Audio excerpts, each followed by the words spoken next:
مولانا عبدالعزیز صاحب، استاد عبدالعزیز صاحب، تو میں چھوٹا سا تھا، مجھے یاد ہے وہ بیٹھ کے نا میرے کان مروڑتے تھے ایسے آہستہ آہستہ، اور کچھ باتیں کرتے، کان مروڑتے ہوئے باتیں کرتے تھے۔ میں ہوں گا کوئی 10-12 سال، 8-10 سال کا غالباً۔ ان کی ایک بات یاد آئی مجھے آج بڑے عرصے کے بعد، شاید میں پہلی دفعہ عرض کر رہا ہوں، اللہ کا ان بے معاف کرے۔ جنت البقیع میں مدفون ہیں، 1900 غالباً 71-74 میں ان کا وصال ہو گیا۔ ایک بستی کے رہنے والے تھے، والد کہتے تھے بکریاں چرا، جانوروں کا گھاس کاٹ، ان کا گوبر اٹھا۔ ان کو علم پڑھنے کا شوق تھا، علم پڑھنے کا شوق تھا۔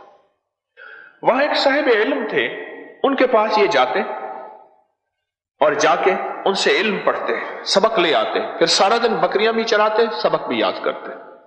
بہت غریب تھے، کبھی کبھی بکری ادھر ادھر بھاگ جاتی،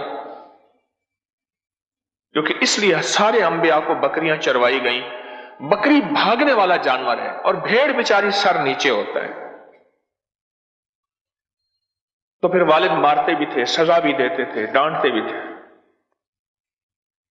یہ باتیں میں نے ان سے خود سنی، ان سے سنی۔ کہتے میں علم پڑھ گیا، علم پڑھتے پڑھتے آخر والد نے اجازت دے دی، اچھا تیرا اتنا شوق ہے تو پڑھ، والد کی اجازت۔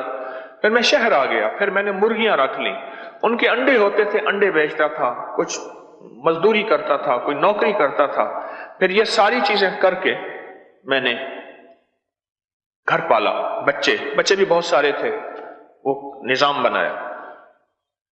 کہا کہ مجھے ہمارے ایک درویش تھے، کنہوں نے بڑے حضرت، جو حضرت خلیفہ غلام محمد صاحب رحمۃ اللہ علیہ دین پر شریف کے بڑے بزرگ تھے۔ ایک دفعہ میں چھوٹا تھا، ان کی خدمت میں حاضر ہوا، بزرگوں کو ملنے دیکھنے کا شوق تھا۔ وہ کسی کو بتا رہے تھے، بس میں نے سن لیا، ان کی کوئی نہ اجازت تھی نہ میں۔ وہ کسی کو فرما رہے تھے کہ فقیرہ 2 تسبیح قل ہو اللہ کی بسم اللہ کے ساتھ، درود شریف کے ساتھ صبح شام پڑھ کے، تو فرمانے لگے کہ یہ سورۃ اخلاص 2 تسبیح پڑھ کے یہ حضرت ابراہیم علیہ السلام اور حضرت زکریا ان کی روحوں کو ہدیہ کیا کر، اور دعا بھی فرما دی ہاتھ اٹھا کے۔ کہا کہ میں نے یہ بات سن لی، ان درویشوں سے یہ سن لی کہ بس بڑے ہیں، بڑوں کی زیارت کے لیے گیا تھا، بڑے حضرت کی زیارت کے لیے، تو بس سن لیا۔ اس کے بعد زمانے طالب علمی میں، اچھا ان کا ذوق علمی تھا، عملیات، وظائف، تسبیحات کا ذوق نہیں تھا، لیکن ان کے بارے میں مشہور تھا کہ جس کی اولاد نہ ہوتی ہو وہ ان کے پاس جائیں، جن کی اولاد نہ ہوتی ہو وہ ان کے پاس جائیں اور جا کے ان سے دعا کریں۔ مشہور تھے، لوگ ان کو پیچھے پیچھے تلاش کرتے تھے۔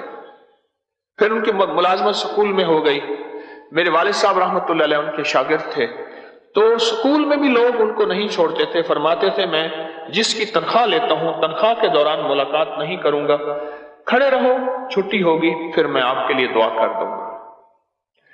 دعا فرما کے کہتے تھے کہ اگر میری دعاؤں کو پانی دینا ہے اور میری دعائیں اگر قبول کرانی ہیں تو دیکھو میں جو عمل بتاؤں گا اس کو نہیں چھوڑنا، اور اگر میری دعاؤں کو تم نے پانی نہ دیا اور میری دعاؤں کو قبول نہ کروایا پھر جو عمل میں بتا رہا ہوں اس کو چھوڑ دینا۔ یعنی اگر قبولیت کا راز چاہتے ہیں، اولاد چاہتے ہیں، بیٹے چاہتے ہیں، نعمتیں چاہتے ہیں تو یہ عمل کر لیں، مت یہ عمل کر لیں۔ اور یقین یعنی عمل ہوتا تھا۔ یہ میں نے ان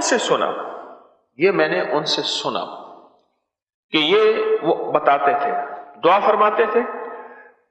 اور ایک دفعہ میں نے عجیب بات سنی، چھوٹا سا تھا، میرے والد صاحب رحمۃ اللہ علیہ کے استاد بھی تھے، بزرگ بھی تھے، فرمانے لگے میں نے خود سنا، ماننے لگے کہ بھائی دعا تو میں کرتا ہوں ان کی تسلی کے لیے،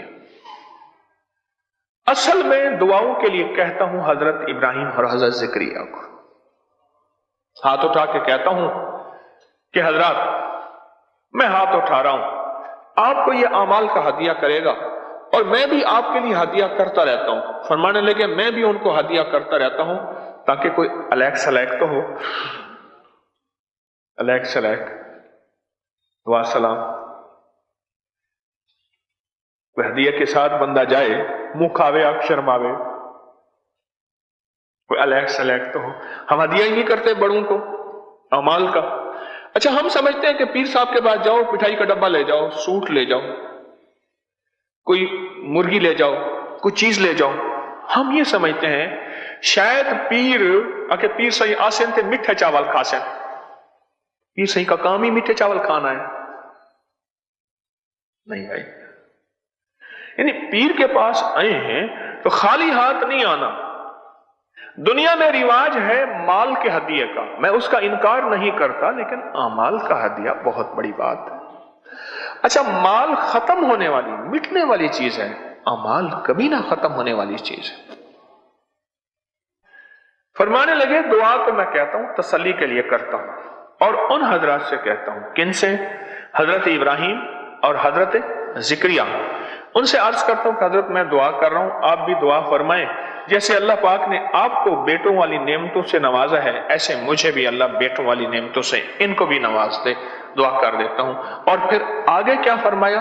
فرمایا سائل آیا تھا میرے پاس، سائل آیا تھا میرے پاس، میرے پاس تو ہے کچھ نہیں، میں نے سخیوں کے در کے حوالے اور سخیوں کے حوالے کر دیا۔ ابراہیم سے بڑا سخی کون؟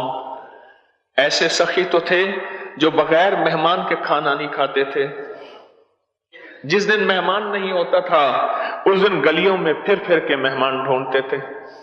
واہ مولا، میں کتنی بڑی، میرے والد صاحب رحمۃ اللہ کے استاد کی بات ہے، وہ میرے بھی بزرگ ہیں، کہ میں سخیوں کے حوالے کر دیتا ہوں، میرا در تو خالی ہے، سخی سخی ہے، شہنشاہ ہے، اور ان کے حوالے کر کے دعا کر دیتا ہوں۔ اور یہ جو میں نے اولاد کا عمل بتایا، وظیفہ بتایا ہے، سب کو اجازت ہے، اس کو میں نے بے شمار اپنے، میرے پروگرام ہوتے ہیں ٹیلی فون کے، یہ جو پروگرام ہوتے ہیں سوشل میڈیا ٹی وی کے، اسے میں بتاتا ہوں، بے شمار لوگوں نے مجھے رزلٹ نتائج